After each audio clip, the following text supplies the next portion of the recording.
Alors moi j'ai choisi un texte de la Vierge Marie dans le royaume de la divine volonté, Ah bon.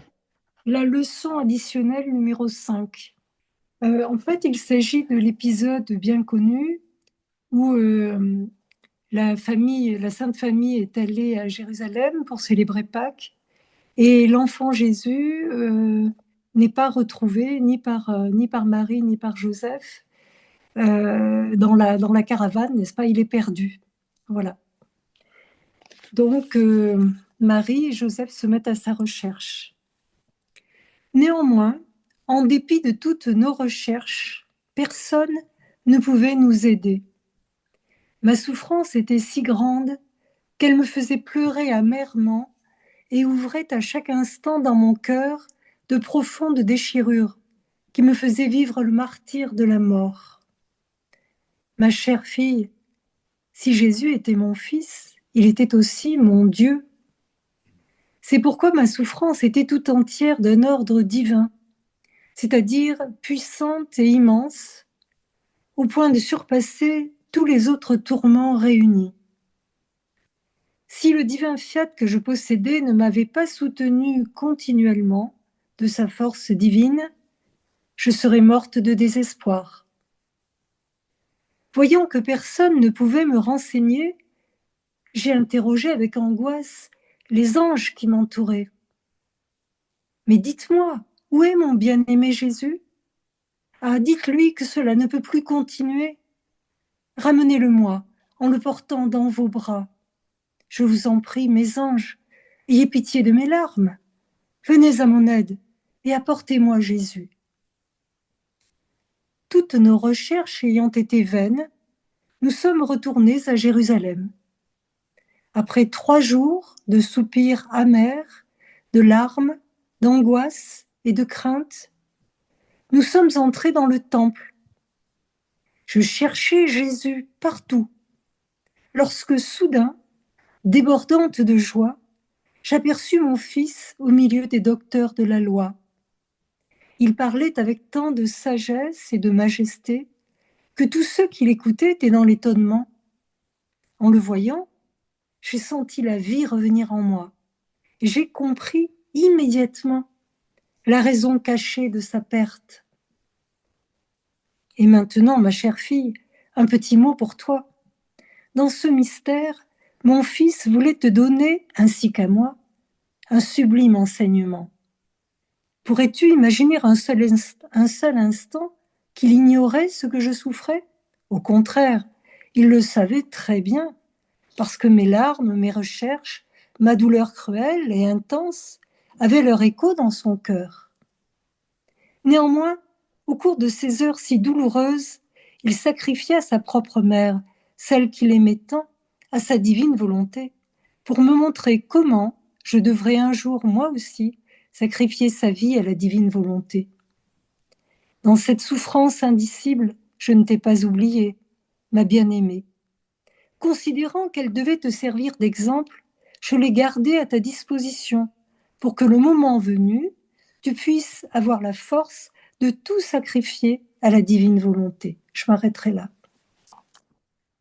Alors j'ai choisi ce passage quand on est dans une situation très très difficile, et là c'est le cas, pas de n'importe qui, de la Vierge Marie, de Saint Joseph. Ils cherchent l'enfant Jésus, ils ont des souffrances terribles. C'est pas simplement la souffrance d'un fils, enfin de la perte d'un enfant, mais c'est de la souffrance de la perte de Dieu. Et cette souffrance qui est, comment dire, d'ordre divin, qui est incommensurable, c'est celle qu'éprouvent eh bien, les incroyants qui ne connaissent pas Dieu et qui font pleurer des larmes à la Vierge à Medjugorje, qui demandent de prier pour les incroyants, tous ceux qui n'ont pas Dieu et qui ont cette souffrance terrible de d'en être privés, voilà, et de mettre toutes sortes de distractions, d'idoles, de faux semblants, le, le vouloir humain étant l'idole principale de notre époque. C'est ce que dit, je crois que c'est au livre 15 dans le livre du ciel, ce que dit le Seigneur. Donc il y a cette souffrance terrible qui m'a beaucoup émue, bien sûr, mais on voit qu'en même temps, la Vierge Marie bien, bon, c'est le modèle de Louisa, n'est-ce pas? La Vierge Marie continue alors elle serait, dit-elle, je serais morte de désespoir si le divin fiat que je possédais ne m'avait pas soutenue continuellement. Donc, elle cherche, oui, mais dans le divin fiat. Voilà. Dieu n'est pas là, et ça dure 3 jours qui évidemment rappellent les 3 jours de ténèbres, rappellent la mort du Seigneur, bien sûr. Donc, nous aurons, s'il y a des moments difficiles, à nous accrocher au divin fiat de toutes nos forces.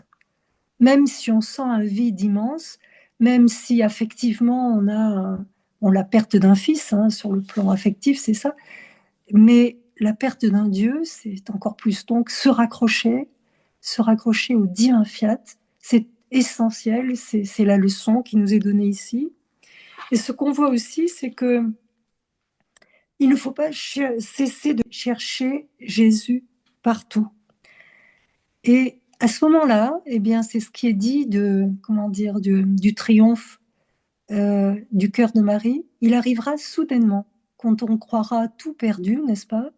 Soudainement, le Seigneur sera dans son temple. Soudainement, il y aura la victoire de Marie. C'est ce qu'elle dit ici. Soudain, débordante de joie, j'aperçus mon fils. Et quand Jésus est là, eh bien, il est totalement maître de la situation. Il est au milieu des docteurs de la loi. Il parle avec tant de sagesse et de majesté que tous ceux qui l'écoutaient étaient dans l'étonnement. Donc, stupéfaction totale. Il est l'enfant Jésus qui domine le monde. Donc, il y a une sorte d'éblouissement à ce moment-là. Et en même temps, dès qu'il est là, on comprend. Parce qu'on ne peut comprendre que lorsqu'il est là, lorsqu'on l'a trouvé. On comprend d'un seul coup, on n'a pas besoin de mots. La Sainte Vierge Marie dit « J'ai compris immédiatement la raison cachée de sa perte ». La raison, c'est ce qu'elle exprime. Bien sûr, le Seigneur était au courant des souffrances de sa mère, comme il est au courant de nos souffrances, n'est-ce pas? Mais ce qu'il veut nous dire, c'est que nous devrons un jour sacrifier ce que nous avons de plus sacré à la divine volonté.